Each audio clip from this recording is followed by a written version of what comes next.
Jack moved into the old house 3 weeks ago. It was cheap, too cheap for the size and location. But he didn't ask questions, he just wanted peace. The house was quiet during the day, but at night, it spoke. It started with small sounds, scratching behind the walls, clicking near the floorboards. Sometimes he heard whispers, but maybe that was just the wind. He told himself it was rats. Old houses always had rats, right? He bought traps, set poison, even sealed holes. But the noises continued. And every night, they got louder. One night, around 2 a.m., the sound changed. It wasn't scratching anymore. It was a knocking, slow, soft, like someone tapping on wood. Jack sat up in bed, heart beating fast. The knocking came from under the floor. Right under his room, he grabbed a flashlight and slowly walked downstairs. The living room was dark, the kitchen was silent, but the knocking didn't stop. He followed the sound to the far corner of the hallway. There was a loose wooden panel near the floor. Jack had never noticed it before. He pressed it, and it moved. The wood creaked, then popped open. Behind it was a metal handle, rusted and cold. Jack pulled it, and a square piece of floor lifted up. A hidden hatch. He shined his flashlight into the opening. A metal ladder led down into darkness. The air was cold and smelled like dust and old wires. He hesitated. Maybe it was a forgotten basement. Maybe it was just rats after all. But curiosity pushed him. He climbed down, step by step. The metal rungs were slippery. Below was a narrow tunnel made of strange dark stone. It wasn't brick or concrete. It looked almost alien. The walls had markings like symbols or letters. He reached the bottom and looked around. The tunnel stretched forward, disappearing into the shadows. The sounds were louder, not scratching, but humming, soft, like a machine breathing. Jack moved forward slowly. His flashlight flickered once, then stayed on. He passed broken pipes, strange metal boxes, and old wires hanging from the ceiling. Then he saw something strange, a glowing crack in the wall. It pulsed with a soft blue light. Jack stepped closer and touched it. It was warm, not stone, not metal, but something in between. As he touched it, the wall shook lightly, and then a part of it slid open.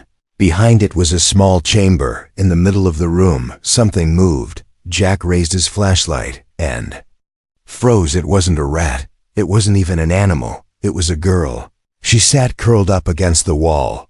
Her skin was pale. Her hair was silver. Her eyes were closed, but when the light hit her face, they opened slowly. They glowed, not from fear or anger, but from something deep, something not human. Jack stepped back, heart racing, but she didn't move. She just looked at him, tired, weak. Then she whispered, "Help." Her voice was soft, broken, and strange, like someone who hadn't spoken in years. Jack didn't know what to say. Was this a joke? A dream? He looked around the chamber. No doors, no exits, just her and strange machines. Some blinked with lights. Others were dead, and the hum in the tunnel? It came from here. Jack slowly stepped forward. Who are you?" he asked. The girl didn't answer. She just looked at him and whispered again, "Please help." He saw metal cuffs on her ankles, loose but glowing slightly. Chains made of some light energy. She wasn't just hiding here. She was trapped. Jack knelt beside her, unsure what to do. He tried touching the cuff, but it stung his hand. She flinched and shook her head. "Not yet." "It's not safe," she said, barely louder than a breath. Suddenly, the hum in the walls grew louder. The blue crack behind him closed by itself. Jack turned quickly, breathing fast. They were trapped together. The girl grabbed his hand and said, "One last thing. If they hear the light, they'll come." Jack stared at her, confused and scared. "Who will come?" he asked, but she just looked up at the ceiling, as if she could hear something already moving above, something not human. And Jack knew this wasn't about rats anymore. This was something much worse. Asterisk. The silence between them felt heavy, like the air itself had stopped moving. Jack stood frozen, unsure if he was dreaming. The girl's glowing eyes stared into his. calm yet full of something strange, something that didn't belong to this world. He wanted to speak, but his throat felt dry. He wasn't even sure what to ask. What was she? Why was she here, under his house? And what did she mean by, "they'll come"? She held his hand like it was her last lifeline. Her skin was cold, softer than anything he had ever touched. Not human cold, not the cold of sickness, but something different, like the chill of space. Then she tried to stand, but her legs gave out. Jack caught her before she hit the ground. She was light, too light for someone her size, like her bones were hollow, or her body had been drained. He helped her sit against the wall again. She looked at him and whispered, "Name, Jack." Blinked. "My name?" "I'm Jack," she nodded slowly. "Jack," she repeated, her voice fragile. Then she tapped her chest and said, "Lyra." The way she said her own name sounded like music, soft and broken, like it had been forgotten. A sudden crackle echoed through the tunnel, not thunder, not wind, something else. Jack turned his flashlight toward the sound, but there was nothing. Still. Lyra flinched and pulled her legs close. "They heard," she said with panic in her voice. Jack crouched beside her. "Who heard? What is this place?" Lyra looked at the ceiling, then the wall, as if she could see through them. She pointed upward and whispered, "Sky searchers." Jack had no idea what that meant, but the fear in her voice was real. "They find broken lights," she said. "Broken like me." Jack didn't understand all of it, but he could tell one thing: she had been hiding for a long time, trapped and waiting. Jack pulled off his jacket and wrapped it around her shoulders. She hugged it tightly, her body shaking. Even now, she looked more afraid of the noise outside than of him. He knew then she wasn't a threat. She was running from something worse. Jack stood up and looked around the chamber. The machines on the walls were dead, but not useless. He didn't know what they did, but some looked like control panels, others like broken doors. Wires hung down like vines, some glowing faintly. He moved closer to one of the panels and brushed dust off the surface. Strange symbols blinked for a second, then faded. Lyra said something in a language he didn't understand. It was soft, almost like a prayer. Then she pointed to the far corner, where another crack in the wall leaked pale green light. "Exit broken," she said. "Only this place safe now." Jack turned back to her. "Are you saying we're trapped down here?" She nodded slowly. Jack rubbed his face, trying to think. The hatch above was still there, but if something was coming for her, going up might not be safer. He looked at Lyra again, at the glowing cuff still locked around her ankles. She followed his gaze and spoke, "They keep me asleep. Time stopped for me." Jack tried again to touch one of the cuffs, this time with his sleeve wrapped around his hand. It buzzed with weak energy, but didn't shock him. He pulled gently, and the metal shifted slightly. Lyra gasped, but didn't stop him. Then she whispered, "Be careful, they watch through light." Jack froze. "What does that mean? Who's watching?" But she didn't answer. Her eyes rolled back, and she fell against the wall, breathing hard. She was too weak. Jack knelt beside her, unsure what to do next. He looked at the hatch above again, thinking fast. He needed food, water, maybe tools, anything that could help. He stood and gripped the ladder. "I'll come back," he said softly. "Don't move." As he climbed, the tunnel walls seemed tighter, the air heavier. When he reached the top, the hatch creaked open with effort. He stepped into his living room and pulled it shut. But something was wrong. The lights in the house were off, even though he had left them on. The clock on the wall wasn't blinking. It was melting, like time had twisted. Jack's phone buzzed, but when he checked it, the screen showed a single word repeated over and over: "Found." He dropped the phone, heart pounding. He ran to the window. But outside wasn't the same street anymore. The sky was darker, the stars closer. Then he saw it. A tall figure standing near the trees, thin and silver, with eyes that glowed just like Lyra's. But this one wasn't asking for help. It was looking directly at him, and it was smiling. Jack didn't remember walking away from the window. He only remembered the cold feeling in his spine when the silver-eyed figure smiled at him. It wasn't just watching, it had seen through him, as if it already knew who he was, what he had done, and what he had just found beneath the floor. He rushed back to the hatch, pulled it open, and climbed down into the darkness. The air below was warm now, buzzing with quiet energy. Something had changed. Lyra was still there, but she had moved. She sat cross-legged, eyes closed, hands resting on her knees. She was humming, not a tune, but something deeper. It didn't sound like music. It sounded like a code when Jack touched the ground. Her eyes opened at once. "You saw one," she whispered. Jack's voice trembled. "It was outside near the trees. It looked like you, but—" "Wrong," Lyra nodded slowly. "That is a seeker. They smell broken time." Jack didn't understand the words, but he understood the danger. "They know you're awake now," he said. She nodded again. "Yes, and soon they will call." "The sky." Jack took a deep breath and tried to stay calm. "Then we need to hide, fight, or run. What do we do?" Lyra looked at the ceiling, as if listening to something far away. "First, no more light," she said, reaching up to the machines. She pressed her palm to a dead panel, and slowly the glowing cuffs on her ankles dimmed, then faded. She stood up without help this time, her legs shaking but holding. Jack was stunned. "You're free now?" "No," she said. "Not free, just moving." Jack grabbed a box of wires from the wall. "What are these things?" "I don't know how any of this works." Lyra walked toward one of the machines and touched the side. The wall shimmered and opened like water, revealing a screen. On it were star maps, blinking lights, and strange alien text. "This is a call," she said. "They're sending one now." Jack stared at the map, realizing the blinking red light was moving fast toward Earth. "You mean a ship?" She nodded. "It will arrive soon, unless we stop the signal." Jack looked down at the wires in his hand, then back at her. "You're saying we cut this thing off before it gets here?" "Yes," she said. "But it will fight back." Suddenly, the walls vibrated again, but this time it wasn't soft.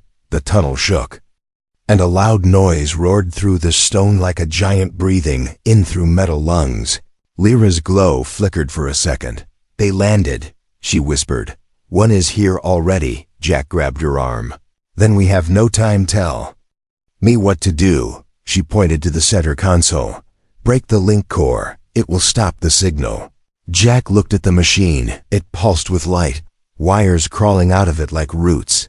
He grabbed a piece of metal pipe from the floor and smashed it into the core. Sparks exploded, the light went out, and the chamber went dark. For one long moment, there was silence, then a distant, inhuman scream tore through the tunnel. It didn't come from Lyra, or from any speaker. It came from the walls themselves. The lights blinked back on red now, angry. Lyra grabbed his hand. "We must go now." They ran into the tunnel, deeper than Jack had gone before. His flashlight flickered, but this time, it wasn't dying. Something was interfering. The walls changed. They weren't stone anymore. They were soft, almost like skin, pulsing gently as they passed. Jack wanted to stop, to understand, but the scream came again. Louder, closer. He didn't look back. They reached another metal door sealed and rusted. Lyra pressed her hand against it, and it slid open. Inside was another room, but this one was cleaner, brighter. It looked like a ship's cockpit. Chairs, controls, windows showing strange skies. Lyra stumbled in, her glow weak now. She sat down in one of the chairs, breathing hard. "This place old," she said. "Very old, but it can hide us." Jack turned as a shadow passed the entrance. Something was moving out in the tunnel, slow, deliberate steps. He closed the door and pushed a thick lever down. It locked with a loud hiss. Lyra pressed something on the console, and the whole room blinked and shifted, like it had folded itself away from space. Outside, the creature stopped. It stood silently in front of the sealed door, its head tilted slightly.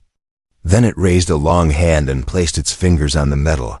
Through the wall, Jack could hear its voice. It spoke not in words, but in feelings, hunger, anger, need. Then it whispered, She is ours.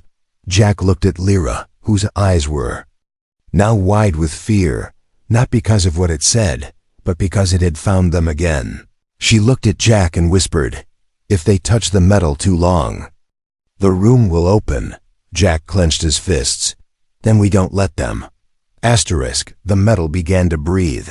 It wasn't supposed to. It was a wall, a shield, a sealed door between them and the thing outside. But now, under Jack's hand, it pulsed. Like a living thing, warm, soft, and slow, like it had a heartbeat. Jack jerked his hand away, staring at the door. "It's alive," he whispered. Lyra nodded, her voice tight. It wasn't always. He looked at her, confused and afraid. "What does that mean?" She turned to the console, fingers shaking. "The ship is waking up." Outside, the shadow was still standing there. It hadn't moved, but the wall kept pulsing where its fingers had touched. Then a crack appeared, just a hairline glowing softly like veins under skin. Jack backed away. "Can this thing break in?" Lyra didn't answer right away. She stared at the console as strange symbols flashed, then disappeared. "If it wants in, it will find a way," she said. "Unless we move first." Jack's chest tightened. "You mean run again?" "No," she whispered. "We make it fly." He blinked. "This room? This is a ship?" "Part of one," she said. "Old, broken, but not dead." The lights in the room flickered again, but this time they turned deep green, the pulsing in the walls sped up, like something waking from a long dream. Outside, the shadow pressed harder, and the crack grew wider. Then something thin slid through the opening, a black, long finger. It tapped the wall from the inside, like it was testing the air. Jack grabbed the metal pipe again and stood in front of Lyra. "I'll stop it," he said, voice low. Lyra looked up at him, her glowing eyes full of something strange, respect, maybe even hope. "You don't have to," she said softly. "But you did." She pressed one last button and the ship groaned. The floor shook, and a strange hum filled the room. Dust fell from above as the room began to spin, not fast, but like the world was turning around them. Through the round window, Jack saw the tunnel walls stretch and bend, like the room was folding space. The crack in the door stopped glowing. The finger vanished. The thing outside was gone. Lyra sighed in relief. "We jumped." Jack sat down beside her, still holding the pipe like a weapon. He tried to speak, but no words came out at first. Finally, he asked, "Where are we now?" Lyra leaned back in the chair, her breathing slower now. "Nowhere," she said. "Between places." Jack frowned. "That's not helpful." Lyra smiled weakly.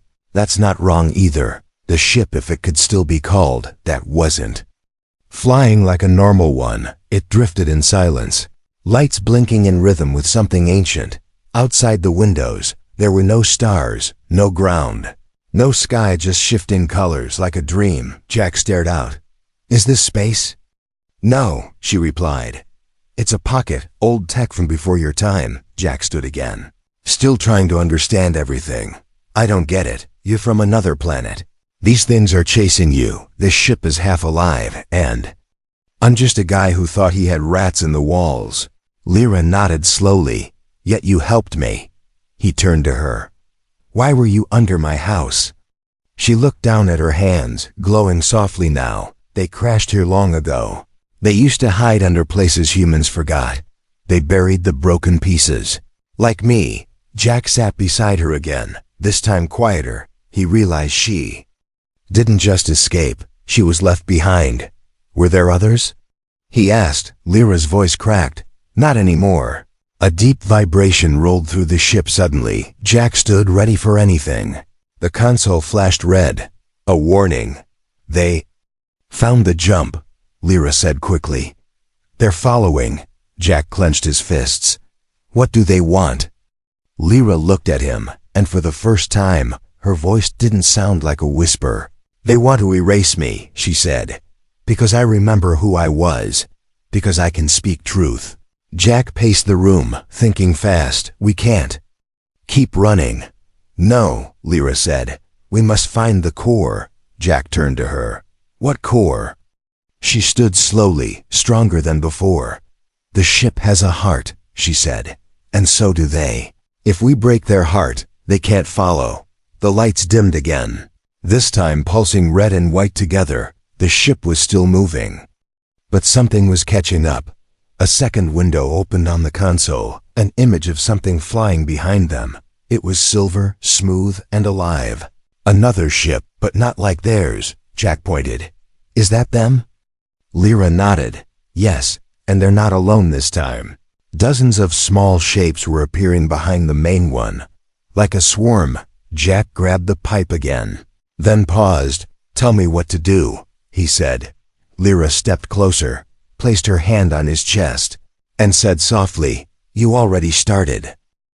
The past was buried under dust, but it never truly slept. Jack didn't expect to find the truth inside a wall, but when the ship's floor cracked during their drift, and one of the panels fell away, it revealed something no scanner ever showed old. Papers, rusted boxes, and a notebook sealed in plastic. Jack picked it up with care. It looked human. He brushed off the dust and opened it. The first page had a name written in faded ink.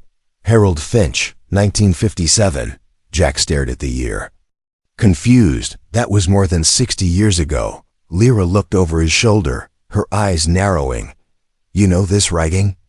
She asked. Jack nodded slowly. It's English. It's human. He flipped the pages and found sketches drawings of the ship, of the tunnel under the house, of creatures with glowing eyes and long limbs. Jack felt his hands grow cold. This wasn't the first time someone had found the hatch. He wasn't the first to meet them. Lyra touched one of the sketches, her fingers trembling. This symbol, she said. It's the mark of the Silent Watchers. Jack read the note next to it aloud. They crawl inside machines, they drink energy, and they never stop watching, Lyra whispered. He saw them too. As Jack turned more pages, he found something. Worse, a newspaper clipping folded inside, yellow with age. The headline read, Local man vanishes, basement sealed by government. The photo showed the same house Jack lived in now. Same door, same porch, only older. He turned to Lyra slowly. This isn't just an old crash site. They've been covering this up for decades. Lyra took the notebook and stared at it. This man Finch, he tried to protect it. Jack pointed at a final sketch taped inside the back cover. It was a heart, mechanical, full of wires. But inside it was a glowing core, written beside it. Break this. And they die. Jack leaned back, mind racing. That's the core you talked about, he said. Lyra nodded. It's their truth holder. If we destroy it, they can't chase, can't remember. Before they could speak more, the ship jolted, sparks rained from the ceiling, and a loud warning buzz echoed through the chamber. Jack rushed to the window. Outside, the swarm was closing in. One ship larger than the rest was leading them, silver and full of light. They found US again, Lyra said. Voice low. Jack clenched his fists. Then we hit them before they hit us, she nodded. We need to find the old engine room, deep inside this ship. He grabbed the flashlight and the old notebook. Lead the way, he said. Lyra moved toward the lower corridor, where the air was heavy and full of static as they passed each section. The ship spoke to Lyra not with words, but flickers of light on the walls. She pressed her hand to each panel, waking up parts of the ship no one had touched in decades. Old doors opened with groans. Metal halls lit up in patterns. Then, deep inside the ship they found it, a massive chamber, circular, with cables hanging like vines and a giant ore bin. The center, it pulsed slowly blue and white. Jack whispered, Is that it? Lyra nodded. The memory core.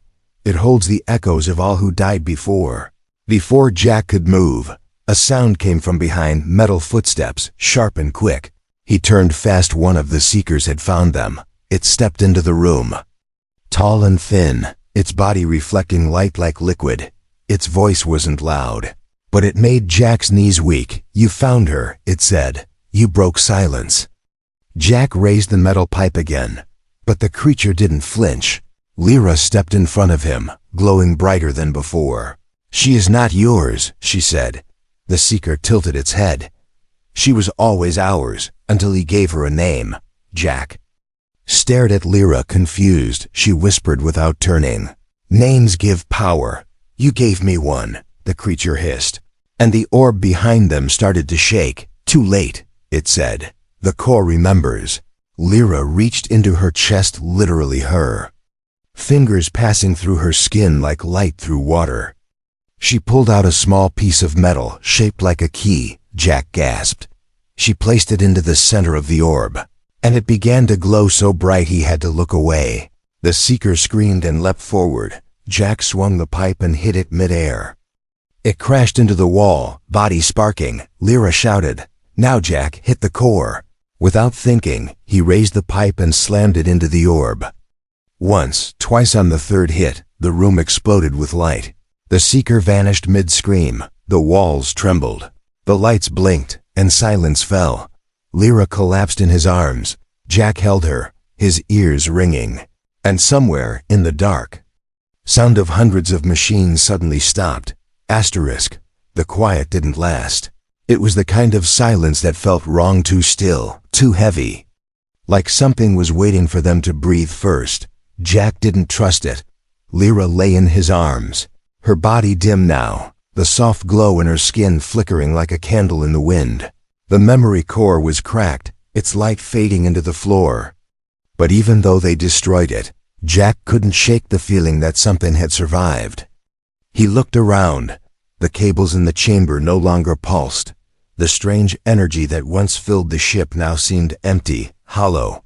It was as if they had stopped a heart, yes, but at the cost of the whole body. Lyra opened her eyes slowly. Weakly, "You did it," she whispered. "They can't follow now." Jack smiled a little, but it didn't reach his eyes. "What about you?" he asked softly. She tried to sit up, but her arms trembled. "I am fading." Jack stood and lifted her carefully. "We're getting out," he said, though he had no idea how. The path behind them was broken.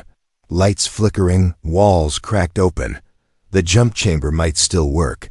Or maybe the surface hatch. He just needed to move. He carried her through the ruined halls, one slow step at a time. Everywhere they passed, the ship seemed to be dying. Doors stayed open. Lights blinked out one by one. Jack felt like he was walking through the bones of something ancient. Lyra whispered in his ear, her voice barely a breath, "They will come again someday." Jack gritted his teeth. "Then I'll be ready." He reached the jump room, but the panels were dark. He laid her down gently and began pulling wires, twisting them the way she once had. "Talk to me, Lyra. Tell me what to do." But she didn't answer. Her eyes were closed again, her glow nearly gone. He knelt beside her, holding her hand. It was cold, too cold. He looked at her face, peaceful but fading like mist. Jack shook her gently. No, stay with me," he whispered. "You said we'd make it." A spark lit up on the console behind him, one last light, a green circle. Blinking slowly, Jack ran to it, slammed his hand against the panel, and the hatch above hissed open. Fresh air poured in, cold and dry Earth's air. He looked up and saw stars, the night sky, and his own ruined house. They were back. Jack turned and lifted Lyra again. He climbed out, step by step, until his boots hit wooden floor. The room above was dusty, broken, but real. He laid her on a couch and wrapped a blanket around her. She didn't wake. He sat beside her, head in his hands. She had survived so long, hidden under his home, waiting for someone. And now, when freedom was finally in reach, she was slipping away. Then the house phone rang. Jack jumped. No one had called that phone in weeks. It barely worked. He picked it up slowly. The line was full of static, but one word came through, clear as a bell. "Return." He slammed the phone down, breathing hard. It wasn't over. Something still knew they were here. He stood and looked out the window, but the street was empty. No lights, no ships, no silver-eyed shadows, just the sound of wind until a knock came at the door. Jack turned sharply, not loud, not rushed, just a polite, slow knock. He stepped closer, pipe in hand again. When he opened the door, there was no one there, but on the ground sat a small box, glowing faintly with alien symbols. He picked it up carefully and brought it inside. It was warm, and when he placed it near Lyra, her glow flickered back on. She gasped suddenly, breath rushing. Back like someone waking from deep sleep, Jack dropped to his knees beside her. "Lyra?" he asked, voice shaking. She opened her eyes, the blue light returning to them. "They sent a piece back," she said softly. "Not to hurt, but to repay." Jack stared at the box. "Who did?" Lyra reached up and touched his chest. "Not all of them want silence." Jack looked at her, heart pounding. "Does this mean you're going to live?" She smiled, tired but alive. "Yes, but now they know you too." Jack stood, watching the stars through the broken roof. He wasn't just some guy with a quiet life anymore. He had stepped into something bigger, deeper, older, and whatever came next, he would face it, because now someone out there had whispered his name too. The stars were watching him. Jack didn't know how, but he felt it every time he blinked. Every breath he took outside that broken house, he felt a presence, not just from the sky, but from the ground, the air, the space between thoughts. Lyra was alive, her light growing stronger each hour, but Jack's world would never be the same again. She stood by the window now, wearing one of his old shirts. Too big for her, but warm. Her glow had changed, not just in color but in rhythm. Before she pulsed like a fading light. Now she moved like a living signal. She touched the glass and whispered something in her language, and the window shimmered. For a second, Jack walked over, watching the stars with her. "They see you now," she said quietly. Jack nodded. "I feel them." The box that had saved her still sat on the table, warm and humming softly. Inside it, something moved, tiny pieces of light swimming in circles. It wasn't just tech, it was alive. Lyra explained it simply. "A gift," she said. "From those who remember kindness." Jack raised an eyebrow. "Aliens sent you medicine?" She nodded. "Some of them are not hunters. Some are forgotten ones, trapped like I was." Jack sat down and looked around the room. The hatch in the floor was still open, but quiet now. The tunnel below was dark again, lifeless. He had locked it, but he didn't trust it to stay locked. Lyra joined him, her voice softer now. "You changed things." Jack chuckled. "I was just fixing a rat problem." She smiled and found a galaxy instead. A sudden buzz came from the table. The box glowed brighter, and a small beam of light shot out, hovering in the middle of the room. It twisted, changed shape, and formed an image, not of a creature, but of Jack himself. It spoke in a voice that was not his, but close. Designation updated. Earth Guardian. Jack stood, shocked. What the hell does that mean? Lyra's face turned serious. "It means they know you acted outside fear. You broke silence, not for power but for protection. You're marked now."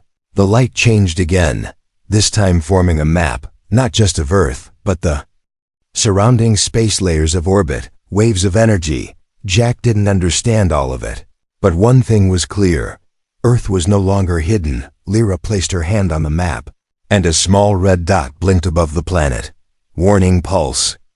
She said, "Anyone out there will feel it." Jack stepped back, his mind racing. "So now we're a target?" She nodded slowly, and a message. That night, Jack couldn't sleep. He sat on the porch with an old rifle and a hot cup of coffee. Lyra sat beside him, her light now calm. He looked at the sky and whispered, "Do you think they'll come soon?" She tilted her head, listening to the air. "Maybe not soon," she said, "but they'll come." Jack sipped his coffee. "Then I'll be ready." Lyra looked at him and smiled. "You already were." As dawn broke, Jack noticed something strange on the horizon, a line in the sky, like a scar, glowing faintly. It pulsed once, then vanished. He knew it wasn't the end, not even close. It was just the first chapter in a story Earth hadn't started writing yet, and Jack? He was now a part of it, because sometimes a man doesn't choose the war. Sometimes the war chooses the man with the heart to say, "I'm not afraid." The hatch would remain sealed, the notebook hidden, and Lyra no longer just a lost girl stood tall beside him, not as a survivor, but as a signal that one human, hearing a noise in the night, could change the path of stars.